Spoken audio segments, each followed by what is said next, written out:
Hello guys, সকলকে অসংখ্য ধন্যবাদ। আজকের এই ভিডিও কন্টেন্টে মূলত সফিনা পার্কের অনেক সুন্দর করে ছোট্ট একটি গাইড দেওয়া হবে। ভিডিওটি স্কিপ না করে শেষ পর্যন্ত দেখবেন, কারণ ভিডিওর শেষে সফিনা পার্কের কন্ট্যাক্ট নাম্বার, ইমেইল এগুলো দিয়ে দেওয়া হবে।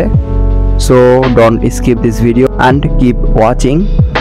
সফিনা পার্ক প্রতিদিন সকাল 8:30 থেকে সন্ধ্যা 6:30 পর্যন্ত খোলা থাকে। জনপ্রতি প্রবেশ টিকিট মূল্য 50 টাকা। নানা রকম ফুল, ফল, ঔষধি গাছ দিয়ে ঘেরা পার্কের ভিতরে রয়েছে দৃষ্টিনন্দন ফোয়ারা ও কৃত্রিম উপায়ে তৈরিকৃত বিভিন্ন পশু পাখির আকর্ষণীয় ভাস্কর্য। রাজশাহীর গোদাগাড়ী উপজেলার 40 বিঘা জায়গার উপর 2012 সালে ব্যক্তিগত উদ্যোগে গড়ে তোলা হয়েছে সফিনা পার্ক ও রিসোর্ট। গোদাগাড়ী থেকে সফিনা পার্কের দূরত্ব প্রায় 9 কিলোমিটার। নতুন বিনোদন আয়োজনে সাজানো সফিনা পার্কটি সব বয়সী দর্শনার্থীদের কাছে চিত্র বিনোদন ও পিকনিক স্পট হিসেবে বেশ জনপ্রিয়তা অর্জন করেছে। বিশেষ করে ছোট শিশু বাচ্চাদের জন্য খুবই জনপ্রিয় একটি জায়গা। সফিনা পার্কে মূলত একটু সচেতনতা অবলম্বন করবেন, কারণ এখানে প্রচণ্ড লেভেলের মানুষজন। আপনার কোনো জিনিস যদি হারিয়ে যায় বাই চান্স, খুঁজে পাওয়ার সম্ভাবনা একেবারে নাই বললেই চলে।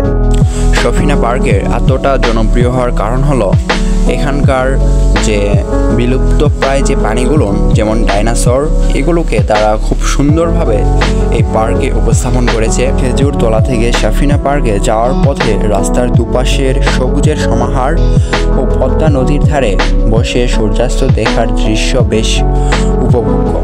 সুযোগ থাকলে তা কোনোভাবেই হাতছাড়া করবেন না। যারা যারা সুইমিং পুলে গোসল করতে খুবই ইচ্ছুক, তারা অবশ্যই বাসা থেকে যাবতীয় কাপড়, গামছা এগুলো অবশ্যই নিজের সঙ্গে করে নিয়ে আসবেন। সফিনা পার্কের সুইমিং পুলটা আসলেই অসাধারণ।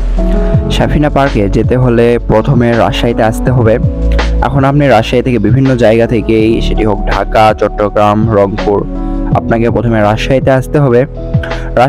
রাজশাহীতে আসার পরে আপনি স্থানীয় বিভিন্ন পরিবহন যেমন বাস, সিএনজি, অটোরিকশায় চড়ে গোদাগাড়ীর 0 পয়েন্ট হতে প্রায় 9 কিলোমিটার দূরে অবস্থিত সফিনা পার্কে পৌঁছাতে পারবেন।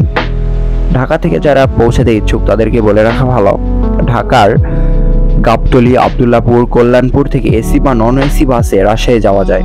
বাস ভেদে জনপ্রতি ভাড়া 700 থেকে 1400 টাকা পর্যন্ত। অথবা ট্রেনে আপনারা আসতে পারেন কমলাপুর রেলওয়ে স্টেশন থেকে ধূমকেতু, বনলতা বা পদ্মা এক্সপ্রেসে রাজশাহী যাওয়া যায়।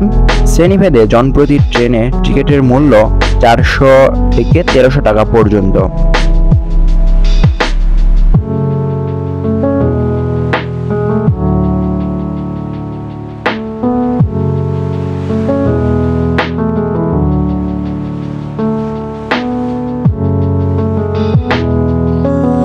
রাজশাহীর অন্যান্য দর্শনীয় স্থানের মধ্যে রয়েছে বরেন্দ্র গবেষণা জাদুঘর, শিশু পার্ক, বাঘা মসজিদ, পুটিয়া রাজবাড়ি ও কেন্দ্রীয় চিড়িয়াখানা অন্যতম।